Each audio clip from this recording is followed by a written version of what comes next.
एक बात बताइला हर मंच के माध्यम से, मैं अपने जवान साथियों के लिए मैसेज देना चाहूंगा। प्यार दो तरफा है तो मजा है, और प्यार अगर अंशिका एक तरफा है तो सजा है।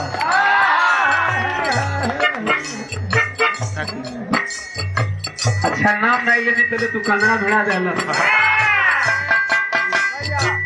ले लो भैया ले लो।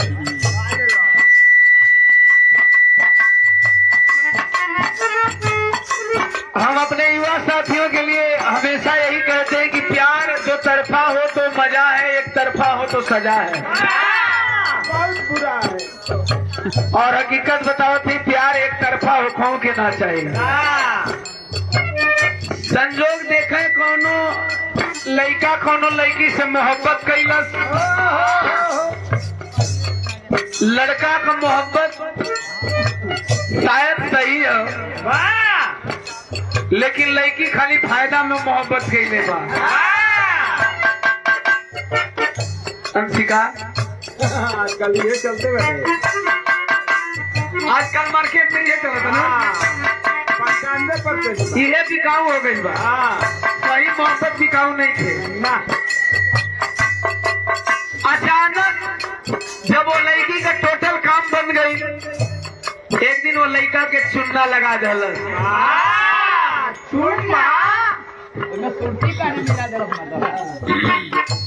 चुम्मा लगा डाला सबके। चुम्मा नहीं यार, चुन्ना। अच्छा चुन्ना लगा डाला, चुन्ना खैनी में डाले वाला। फरार हो गई। वो है आशिक मायूस है। कुछ संगतिया सवाल के लिए यार देखते ही तो कुछ दिन बड़ा खोल खोल लगे थे, चोर वाली गड़बड़ा गई का रे, काला समार वाली गड़बड़ा ना गई, कहिए तो गड़बड़ाई भैया हम समझ न बोल।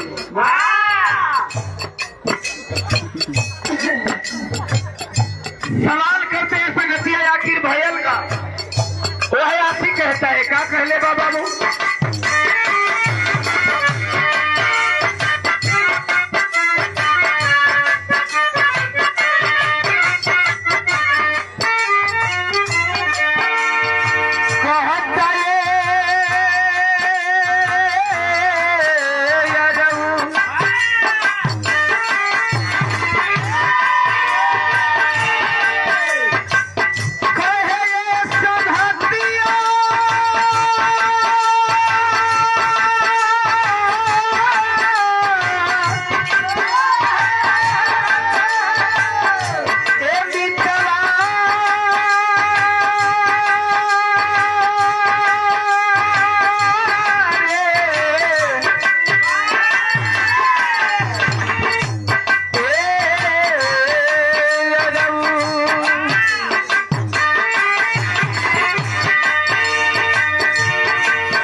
अच्छा अनिल यादव उमरपुर से।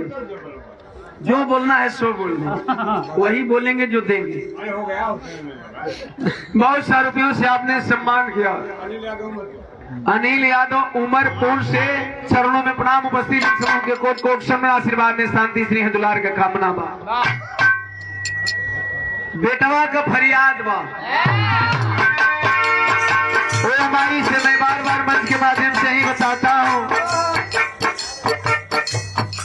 चाहे संसार में कहीं भी चले जाइए, पूरे विश्व पूरे ब्रह्मांड का भ्रमण कर लीजिए, एक बात याद रख लीजिए, माँ से बड़ी कोई देवी नहीं और पिता से बड़ा कोई देवता नहीं। इसलिए हम बेटा उस माँ को याद करता है जिस माँ ने इस बेटे को धरती पे लाया है। वह माँ नहीं होती तो हम दुनिया के किसी भी माँ को नहीं जान पाते। इसलिए उस माँ के लिए 2 लाइन जो भाई अपनी माँ को जितनी मोहब्बत करते होंगे इस भजन के भाव में अपनी माँ को याद करेंगे। बेटा का फरियाद माँ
हालात कभी कभी नहीं गाने को मजबूर करते हैं अंशिका।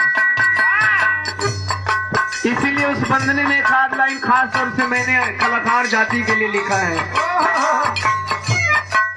मजबूरी है। कौन सी मजबूरी है?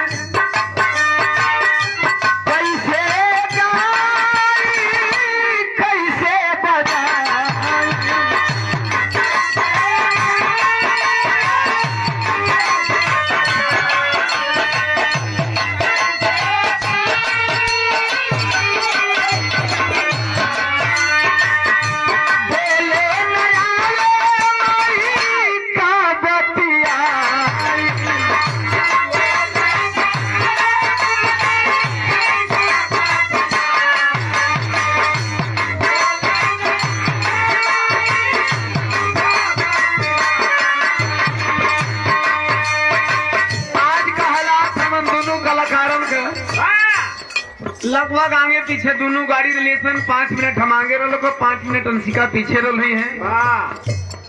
बड़का गौवा कौन गाँव है भैया? पारा हुआ पारा या परवा होके उसे का मतलब कोई जे गाड़ी फंस गई लिया। सोनू कहता भैया काम हम कहीं बस आगे नहीं गोडाने, लेकिन अगर द्वार पूजा गली में लग गई तो फिर हमन के जे बिरहा गवाई। और संजोग से अंशिका हम 3-5 करत निकल गई। तू फंस गई हो। देखा हम सही बात कथी लोग गलत समझ के हंसे लगे। इनके फंसा लेना तो डीजे वाले अंशिका के फंसा लेना। डीजे बजा के मजबूरी है। हम आगे चले, अंशिका पीछे हो गई। अगर भाई जगह संजोग से हम दोनों कलाकार फंस गए होते तो शायद बिरहा अब भी स्टार्ट नहीं होता।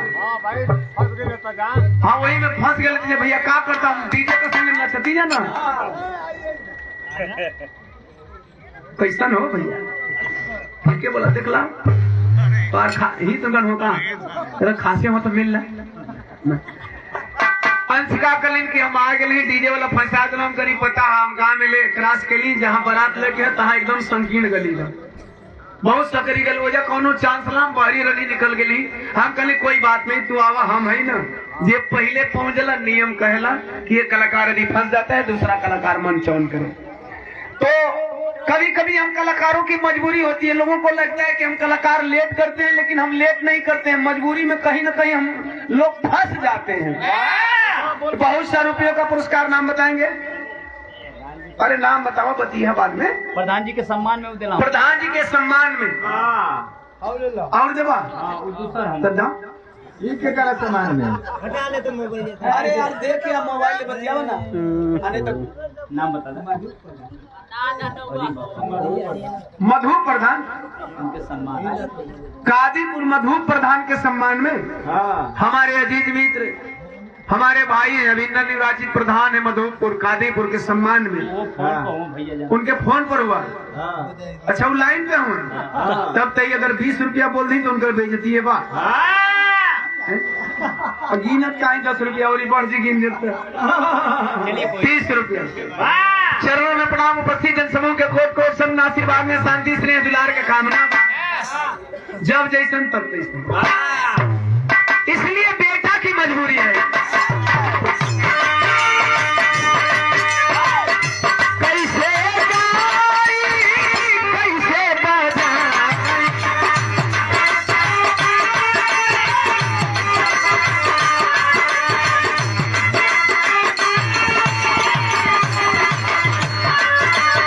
अरे बोले का बतिया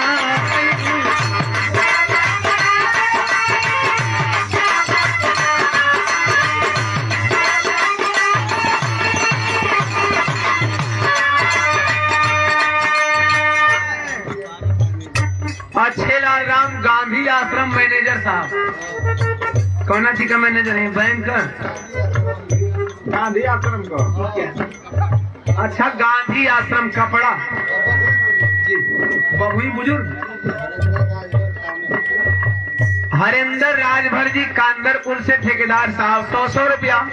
चरणों में प्रणाम उपस्थित जनसमूह के कोट कोट फंड बेटवा की मजबूरी है सहूर सिखा ले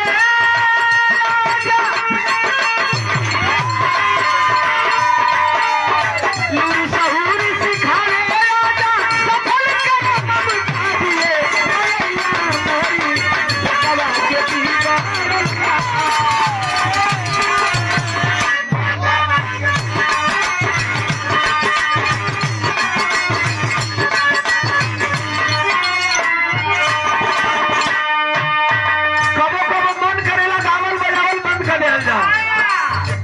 लेकिन आप लोग का प्यार में मंच पर आवे के पड़ेगा।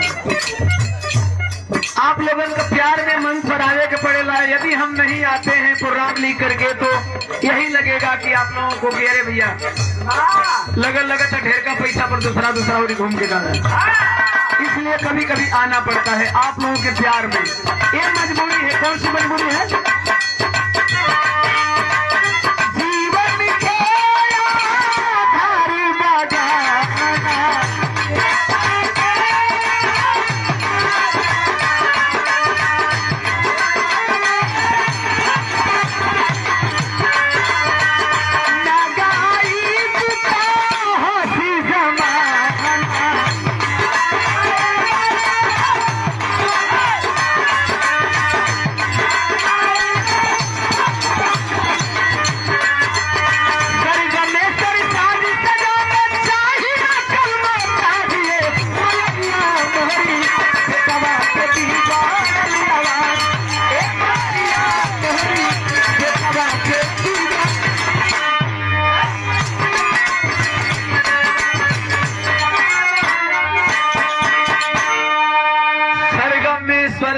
सजादत शाही न कौनो ताज। इन लोगों के बीच में जब तक गाँव ये लोग प्यार देते रहे दुलार देते रहे बस यही तमन्ना है माँ। और शायद गाते बजाते इस दुनिया से रुखसत हो जाऊं ये मेरी आखिरी तमन्ना है। गाते बजाते इस दुनिया से रुखसत हो जाऊं ये मेरी आखिरी तमन्ना है। इन लोगों का हमेशा प्यार दुलार मिलता रहे, यह प्यार दुलार कभी कम न हो। और लोगों की मजबूरी है, हमारे टीम में कुछ और मजबूर लोग हैं।